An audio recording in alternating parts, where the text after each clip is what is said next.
Hello and welcome back to Jesse's Vintage Garage, and we're working on the speedometer and tachometer in this video for the 68 Triumph Bonneville. We'll be working on taking this bracket, getting it all set up and installing it to the front forks and installing the gauges. So let's go ahead and get started here. I got the bracket over here. It's all nice and cleaned up and painted, ready to go. And we got these metal elastic bushings or bushes here that we're going to press into here, get them set and bolt. And this kind of like gets bolted on. Then these remanufactured original speedometer of mine is all cleaned up and rebuilt and ready to go. I believe a place called Smithwork here in Iowa.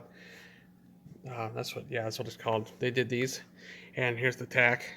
If you remember right, the tach was all smashed and broke down here, and they did a really good job of rebuilding these with new parts and some of my original parts. And I just had them reset it to 0. I didn't really care about the original mileage and stuff because it's going to be pretty much a new bike when we get it going, right? So anyway, we're going to get this installed here and see what this looks like. I think later in the video we'll work on the damper pieces here. And then this will be a nice section for this front end part.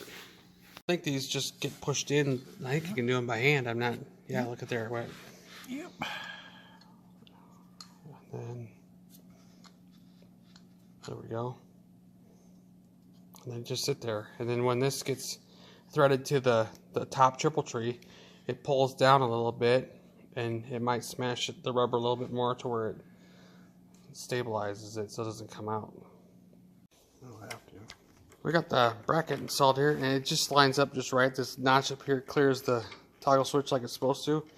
And it's just the bolt and the metal elastic bushing.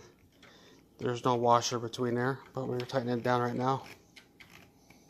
That's where it's tight. Alright, now we can put the gauges in. Tach on the left and speedometer on the right, because the cable for the drive for the tach is on the left side of the bike, and the drive for the speedometer is on the right side of the bike at the back wheel. So there we go, we got the tach sitting here.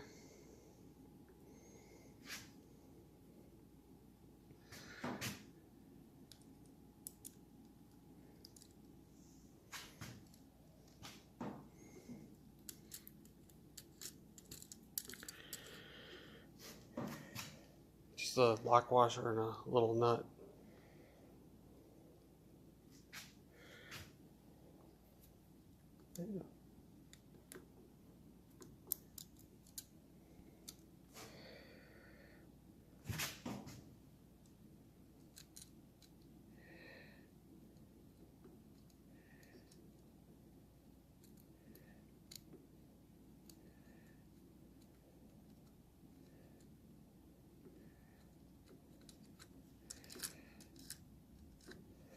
There we go.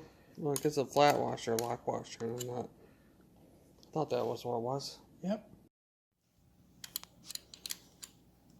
Tighten up the speedometer now.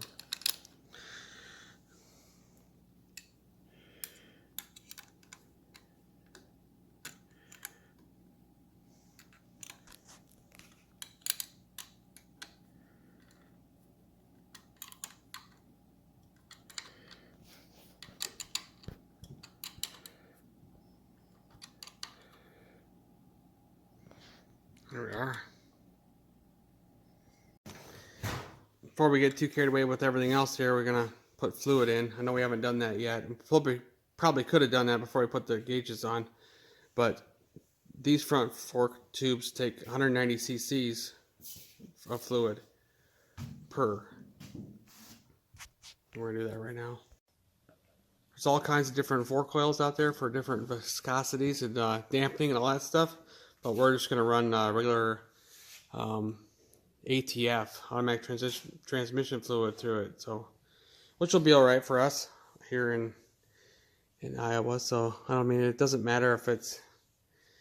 I mean, we don't want it to we want it to be able to dissipate the water and stuff, but we ain't going to be running this in the rain pretty much anyway. So It can be motor oil. It can be hydraulic oil. It can be automatic transmission fluid oil. yeah.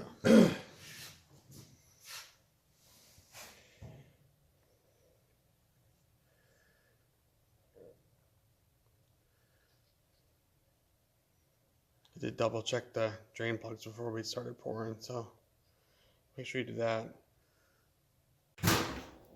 We got the top nuts reinstalled nice and tight, and now that we got that tight and brought up maybe a little bit, but now we're ready to tighten these bolts up, because I know we didn't tighten them up yet. Because we want to tighten these first. Yeah, we want to tighten them first. So okay, we'll get on them now. So we just kind of got done setting the side to side. It's nice and free, but don't have absolutely no jiggle. And it's not super loose, but it's not tight at all. It's hard to describe. That's kind of what he's trying to say. That's what you're kind of looking for, though. Yeah. If I tighten it anymore, it'll start sticking. And you don't want it to stick anywhere. You want it to be... No, because when you're riding, you want to run the damper. If it's too loose, it'll do this. Then you can tighten it up and keep it more firm. But we want it to be at a neutral state, set up like this. Now we tighten this, because this can go up and down to tighten on bearings, but this stays still after all this is tightened up. We're getting to the point now we can put the handlebars on, and I just want to talk about a couple things here on the handlebar setup here. There's two distinctive types of P-clamps that were available in '68. One set being the 97-1523 P-clamp. This set was from 63 to 68 and a half-ish, somewhere in there. And that P-clamp has 22 threads per inch, and for this domed head bolt here. And it requires a 97-1340 on the bottom here. That was a 26 thread nut. Now this is actually type 2. This is a NOS clamp, because my original clamps were kind of rough looking, and the rubber was gone, the cup was messed up, and the nut here. So I kind of like checked the threads on all this stuff, because I found out there in the corner of the book, the 68 book has the one listed, and then the 69 book has a different one listed. But this one comes up as the 97-22-91 type 2 type. So when I replaced it, I found an NOS set of these from Baxter Cycle, and the reason why I know they're NOS ones are original ones, because original ones have this casting, rough casting look to it here, with like the sand cast look. Because see, this one has it too. And I ended up buying a set for my 71 Tiger, because they were kind of rough looking, and that ended up being an aftermarket one, and the aftermarket one is nice and clean machined. So yeah, so I'm going to probably replace them on the Tiger, but 71 Tiger, and of course it's the same type as this one. But anyway, so these are type 2. And type 2 has 24 threads per inch on this domed nut on top, or domed bolt on top. I did reuse this washer because it was in really good shape and didn't need to buy it. I was able to reuse this one. It was in good shape. And this one as well. Though I did get new hardware here and here, and new rubber pieces, because of course these were all bad. And then this isn't the right washer here, but it's supposed to be a low profile rounded one with a cup in it. It's actually got a groove to go into this little turn down right here, so it fits in there and fits flat. And this style, the 97-2291, this lower nylon lock nut here is actually 24 threads per inch, not 26 like the predecessor P-clamp, the 97-1523. I'm trying not to confuse you, but this is information that needs to be passed down, because yeah, because it's like not all out there and people really don't talk about it much. But I just want to have all the right stuff with my set. Like, you go with either set, because nothing else is different. It's just the threads are different, and as long as you have matching bolts and nuts, it doesn't matter, because everything else is the same. And anyways, this bottom nut for the for the 97-2291, like this set here. This is actually a 14-1903 part number, 24 threads per inch, nylon, not nylock. And sides, I just wanted to put new ones on here because I didn't want to reuse them, because you're not supposed to really use lock nuts over again, because this one was kind of worn out. It's actually not a, I don't think this is a nylon lock nut. No, it's not.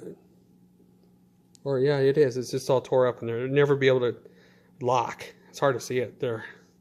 But anyways, I went with stainless nuts there. It won't get all nasty after that. And the 68 book talks about type 1. And then the reason why I found out that this was actually the type 2 set, because nothing was lined up for thread count and wasn't matching the stuff was supposed to be in the bike, the 68. These part numbers are actually listed in the 69 book. So that's what, and then I went to Fecht, however you want to say it. I found out more from then that there was 2 different types in 68. So no surprise there. But I just didn't want to run this worn out stuff and rusty-ish P-clamp here. This one actually is pretty good. The other one has, well, there's a spot there. The other one actually does have a bad spot on it, like right there. And that's towards the front. And the dome bolt here actually wasn't in bad shape. Could reuse those. So I've got some good spares here. But yeah, definitely an aftermarket one looks like this. It's all nice and smooth. And then yeah, if you can find the original type ones, you're better off probably, because then you know you're getting the right threads and the right components and parts and all that stuff. Okay, one more thing before we go put this on. We're going to be reusing the lever for this, for the brake, or the clutch I mean, and then the brake, I'm going to put that button back on, but because I had to switch these out. Anyways, this is a mount for the mirror. I needed to add a mirror to this. Of course, we'll be putting a dip switch on here for the horn. I'm not sure exactly where I'm going to set it at yet. And they don't have blinkers, so I don't have to worry about that. 68 didn't have blinkers. And then I got a new set of Gran Turismo grips, because these are kind of like hardening, and they could be revamped and put some new ones on. They got kind of a flat spot here too. You can't see it or feel it, but it does.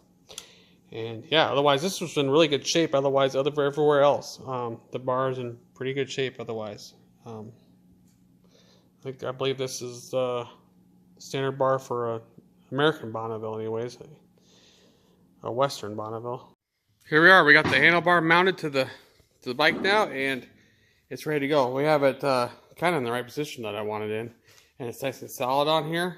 It still causes a little bit of movement because it is it's got rubber mounts there, you know. So, and then I got the lever kind of sitting over here where it needs to be. So we got to put grips on and stuff. We'll do that later, and probably the dip switch that has the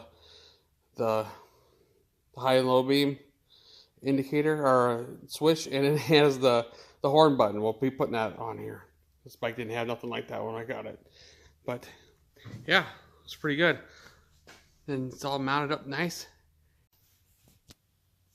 All right, we're ready to move on to the damper part of this video. Then we'll probably be at the end. That'll be enough probably for this video. Anyway, we got it all laid out here, and it is pretty neat. This is an option for the T120. This was actually more known on the TR6C. And anyway, since how this bike had those parts, I'm just gonna put it back the way it was. So whether it's right or not, you know. So anyway, what we got here is we have the adjusting sleeve. Now this sleeve has to kind of like float in there. And then there's the grub screw that locks into it, but it doesn't really lock into it because it's got to allow this to move up and down when this loosens and tightens. So we're going to probably use blue Loctite to kind of like lock this in place, capture it, so it can still move a little bit. Then we have our spring. That's the next thing that goes on top of here. And then we have our anchor plate. This piece actually locks into on this outer hole here, locks into a part on the fork, on the frame, I mean, it locks into this is bent, but this locks into one of the fork stops here, out here. And it slides over top of this. Then the next piece would be the friction disc. And then we have the rubber pieces in the stem nut already, and that's on the bike already. Then there's this little washer, which is actually this one. And it goes between the top of this piece and this little groove right here on the damper rod assembly. Then our other piece would be the damper rod assembly. This is original to the bike. It has been repainted because it's kind of thick paint. Kind of hard to see Triumph, whatever, but it's kind of, I'm going to leave it like it is. It's not perfect or pretty, but it's all right. Anyway, yeah, we're ready to go put this on. I think that kind of covers this. It's pretty neat because you can adjust your tank slap. Let's call it that. Because what really happens is you're going down the road and your front end gets real loose and whatever, and the car's moving around. Well, you tighten this way up and it reduces all that. So it's kind of a neat deal. Here we are. We got the damper installed and it's sitting pretty good. We made sure this was loose. And this is 68 through 70 style, exactly like I would like, of course. Because in 71 they changed this. They added a cotter pin at the bottom, so when you loosened it and whatever, it wouldn't all fall apart on you. That was pretty common to happen. So we just can kind of set it how we want it. We're good.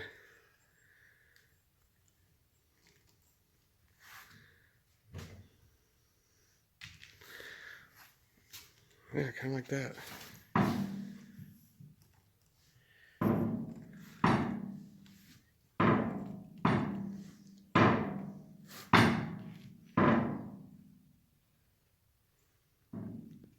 Working, isn't it? Yeah.